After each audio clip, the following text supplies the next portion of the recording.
दोस्तों ये देखिए हमें अपने गार्डन से क्या क्या मिलता रहता है। हम रोज़ कुछ ना कुछ आते हैं और भिंडियाँ या इस प्रकार से फलियाँ, या अगर आप देख रहे हैं तो सामने अगर आप देखेंगे तो हमारी तोरियाँ लगी हुई हैं, एक एक दो दो तीन तीन। और परसों हमने आपको दिखाई थी एक शॉर्ट वीडियो के अंदर, हमने 10-12 तोरियाँ उस दिन अपने गार्डन से ली थी।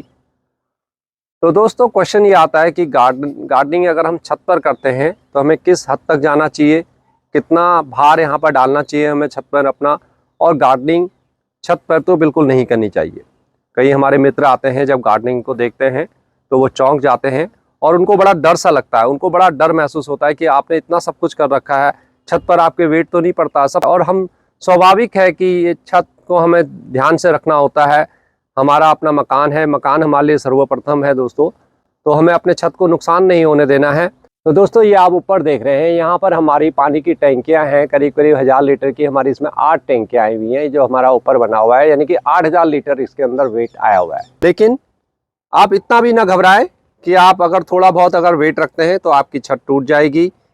तो दोस्तों देखिए, हमने कई बार स्टार्टिंग में मैंने ये प्लास्टिक का गमला है जो हमने लिया हुआ है, लेकिन मैंने थोड़ा सा शुरुआत में सीमेंट के गमले भी ले लिए थे, जिनको अभी भी मैंने साइड में इस प्रकार से रखा हुआ है। लेकिन अब मैं ज़्यादातर अपने इन ग्रो बैग्स का इस्तेमाल करता हूं। तो अगर आप इस प्रकार से इन ग्रो बैग्स का इस्तेमाल करेंगे, और दोस्तों मैं अपने इस्तेमाल करता हूं इस प्रकार के थर्माकोल, ये देखिए। और इस थर्माकोल में मैंने देखिए ये बहुत हल्के होते हैं, इनके अंदर मैंने अपनी भिंडी लगा रखी है, भिंडी के प्लांट्स आप साइज़ देख रहे हैं। और इस प्रकार की टैंकियों को काट के हमने ये देखिए इसके अंदर ये लगा रखा है, जिसके अंदर हमारी ये तोरी की बेल ऊपर गई हुई है। अगर इस प्रकार के पॉट आप इस्तेमाल करते हैं तो आप अपने छत के वेट को काफ़ी कम कर सकते हैं। दोस्तों मेरे अडेनियम आप वीडियोस बहुत लाइक करते हैं, लेकिन साथ साथ में कई लोगों के मेरे पास कमेंट्स भी आते हैं कि प्लास्टिक के पॉट्स आप इस्तेमाल क्यों करते हैं। दोस्तों मैं जानता हूं कि प्लास्टिक के पॉट में अडेनियम की बहुत अच्छी ग्रोथ आपकी नहीं हो सकती है, लेकिन जब आप गार्डनिंग अच्छे लेवल पर करने लग जाते हैं, अब जब आपको हर चीज़ें समझ में आ जाती हैं, तो आप इनको इस्तेमाल कर सकते हैं। इनका इस्तेमाल मैं सिर्फ इसीलिए करता हूं क्योंकि मेरे जो दूसरे इस प्रकार के जो सीमेंट के पॉट होते हैं ये बहुत भारी होते हैं, और जो मेरे प्लास्टिक के पॉट होते हैं आपने अक्सर देखा होगा हम इनको आराम से हाथ में उठा लेते हैं, लेकिन जो सीमेंट के पॉट होते हैं उनको उठाने में ही बहुत वेट लगता है और उनका अपना ही वजन बहुत ज़्यादा हो जाता है। तो इस कारण हमें मजबूरन में इन प्लास्टिक के पॉटों का इस्तेमाल करना होता है। बस आपको उसका सॉइल मिक्स बहुत अच्छा रखना है और इस प्रकार से रखना है कि उसमें पानी ज़्यादा ना अटके। इन सब चीज़ों का आप ध्यान रखेंगे तो आप आराम से इसमें चीज़ों को लगा सकते हैं। तो ये है हमारा, देखिए ये हमारा करीब करीब 8 फुट बाई 2 फुट का हमारा ये ग्रो बैग है, जिसको हमने इस प्रकार से, ये देखिए हमने इसको ख़रीदा ये वाला नीचे से, जिससे इसके अंदर एयर जाए। और आप देख रहे हैं नीचे बिल्कुल हमारा सूखा हुआ है और पानी भी इसमें ईजिली निकल जाता है और इसका वेट भी नहीं पड़ता है। अब इसके अंदर करीब करीब हमारी दोस्तों 100 किलो के आसपास में मिट्टी आई हुई है। और अब आप देखिए इसमें घिया की कितनी सुंदर हमारी ग्रोथ हो रखी है, और ऊपर तक इसके अंदर हमारी घिया की ग्रोथ जा रही है, और हमारी छोटी छोटी अब घिया भी लगनी इसमें स्टार्ट हो गई हैं। तो इस प्रकार की सब्जियां हमें इसमें ईजिली मिल जाएंगी। अब देखिए हमें, अगर हम यही सीमेंट का पॉट लेते हैं तो इसका वजन अपने आप में और वैसे ही फिर बहुत ज़्यादा हो जाता, और इतनी ऐसी लेवल की गार्डनिंग फिर आप कर नहीं सकते हैं। तो आप थोड़ा सा ग्रो बैग पर ध्यान दीजिए, या प्लास्टिक के आपको इस प्रकार की टैंकियाँ मिल जाती हैं उनको काट के करिए।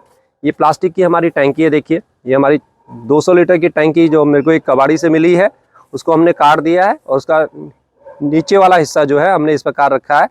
ये देखिए अगर आप देख पा रहे हैं, ये हमारे एक ड्रम है जो करीब करीब हमने पूरा बड़ा होता है 200 लीटर का, उसको ऊपर से काट दिया है, और इसमें हमारा अमरूद का पेड़ है, और इससे हमें बहुत अच्छे रिजल्ट मिलते हैं, बहुत अच्छे अमरूद हमारे इसमें आते हैं। आप सेंटर में बहुत ज़्यादा चीज़ों को न रखिए। देखिए मैंने सब चीज़ें बड़ी बड़ी भारी सब साइड में रखी हुई हैं। तो देखिए ये कुछ भिंडी के पेड़ हमने इसमें लगा रखे हैं, और इसका वेट मैं आपको दिखाऊं तो दोस्तों ये देखिए मैं एक उंगली से इसको उठाता हूं आराम से, ये इजीली बहुत हल्का है, जितना आपको दिख रहा है उतना इसमें वेट नहीं है। इसका रीज़न ये है कि हमारा इसके नीचे किचन कंपोस्ट है, मैंने इसमें बहुत सारे नीचे सूखे पत्ते डाल रखे थे। सूखे पत्ते डालने का एक बहुत बड़ा फ़ायदा ये होता है कि आपको उसमें कार्बन की मात्रा बढ़ती है, और जैसे जैसे मिट्टी के अंदर मिट्टी आपकी कार्बनिक होती जाएगी, आपका मिट्टी में सुधार आता रहेगा और आपको उसके रिजल्ट बहुत अच्छे आएंगे। दोस्तों मैं आपको अपने, देखिए घर में, ये हमने अपने घर से बनाया हुआ है, ये लगभग 3-4 साल हो गए हैं हमारे इसमें चले हुए, और आप देख रहे हैं इसके अंदर हमारे करेले की बेल गई हुई है। ज़्यादा स्पेस नहीं था, मैंने इसी में ही लगा दिया है, और आप देखेंगे इसके अंदर अब हमारे करेले लगने स्टार्ट हो गए। तो इसका वेट, हमारा जो पॉट का वेट होता है वो बस 50 ग्राम होता है। जो वेट है इसमें 25-30 किलो का, वो सिर्फ हमारी मिट्टी का ही वेट है, बाकी इसमें कुछ नहीं है। इसी प्रकार से दोस्तों ये देखिए, ये हमारा ग्रो बैग है। ये लगभग हमारा जो हाइट में है ये लगभग 24 इंची है, और इस प्रकार से जो चौड़ाई है इसकी ये 1 फुट यानी कि 12 इंची है। तो आप इसमें देखिए हमने ये करेले लगा रखे हैं और इनका साइज देखिए करेलों का। दोस्तों इस प्रकार से अगर आपको ऑर्गेनिक करेले या ऑर्गेनिक सब्जियां अपने घर में मिलती हैं तो आप छत पर गार्डनिंग क्यों नहीं करेंगे। बस आपको जैसे मैंने बताया, ये देखिए ये बहुत ज़्यादा भारी नहीं है। इस ग्रो बैग को मैंने आपको कई बार दिखाया हुआ है कि किस प्रकार से हमने फिल किया हुआ है। जब बाद में इसकी जब बेल हमारी पूरी सूख जाती है तो किसी भी पॉट के अंदर हम इसको लपेट के सूखे पत्ते डालकर नीचे से दबा देते हैं। तो लगभग हमारा आधा भाग इसमें, इतना भाग दोस्तों सूखे पत्ते और ये, और थोड़ा सा उसमें हमारा अपनी किचन कंपोस्ट जो मिली होती है वो मिला देते हैं उससे उसके अंदर, और बाकी हिस्सा हमारा मिट्टी होता है। यानी कि अगर इसमें हमें 20 किलो हमारी अगर टोटल ये हमारा इसमें कंटेंट है तो इसमें हमारी सिर्फ 10 किलो मिट्टी है। तो बाकी जो वेट है हमारा वो दूसरी चीज़ों का है, यानी कि उसका वेट हमारा लगभग 5 किलो के आसपास में आ जाता है। आप राइस हस्क का प्रयोग कीजिए, बहुत ही अच्छा होता है। अगर आपको राइस हस्क मिल जाती है, कोकोपीट को मैं उतना सजेस्ट नहीं करूंगा, मैंने कोकोपीट पहले यूज़ किया हुआ है गार्डनिंग में, लेकिन दोस्तों कोकोपीट इस्तेमाल करने से आपकी मिट्टी कई बार ख़राब हो जाती है या उसके अंदर मॉइस्चर लेवल बहुत ज़्यादा बढ़ जाता है। लेकिन राइस हस्क आप प्रयोग करेंगे तो राइस हस्क का मैंने ये फ़ायदा देखा है कि बाद में वो सब गल जाता है और आपकी कंपोस्ट बन जाती है और आपकी मिट्टी को वो बहुत हल्का बना देता है। तो इसी प्रकार से धीरे धीरे आपकी मिट्टी हल्की होती जाती है। तो दोस्तों अगर आप अपने छत पर किसी भी प्रकार फ्लावरिंग चाहते हैं या वेजिटेबल्स चाहते हैं या जो भी आपको शौक़ है, आप ज़रूर करिए। बस अपनी मिट्टी को हल्की बनाइए, मिट्टी को भुरभुरी बनाइए, अपनी किचन को वेस्ट ना होने दें। दोस्तों किचन का जो वेस्ट होता है उसको आप वेस्ट बिल्कुल ना होने दें, उसका इस्तेमाल करिए।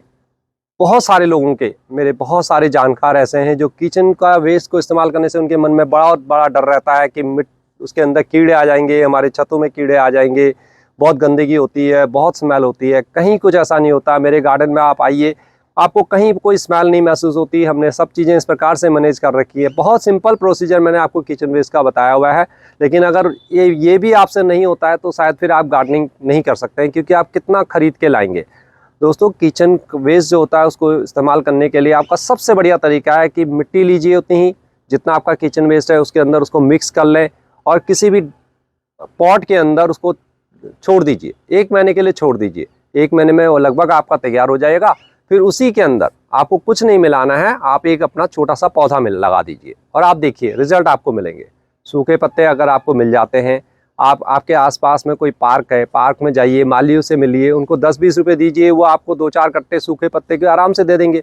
उनको ले आइए, अपने घर के किसी स्पेस में रख दीजिए। उससे क्या होगा कि जब भी आप इस प्रकार से किचन वेस्ट मिलाएंगे तो थोड़ा सूखे पत्ते इस्तेमाल कर लें, आपकी कार्बनिक वैल्यू छत की बढ़ जाएगी। ये छोटी छोटी टिप्स को आप अपनाएंगे तो आप अपने एनवायरनमेंट की भी रक्षा करेंगे और साथ में आप छत पर आराम से गार्डनिंग कर सकते हैं। तो दोस्तों थोड़ा वीडियो ज़रूर लंबी थी, लेकिन जो हमारा मन का डर है शायद आज आपको वीडियो देख के ज़रूर दूर होगा। और वीडियो देखने के लिए बहुत धन्यवाद, आपने इतनी देर हमारे साथ पेशेंस बनाए रखी।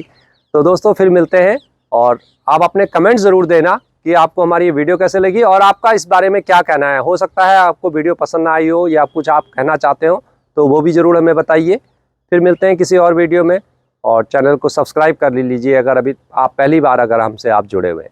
नमस्कार दोस्तों, बाय बाय।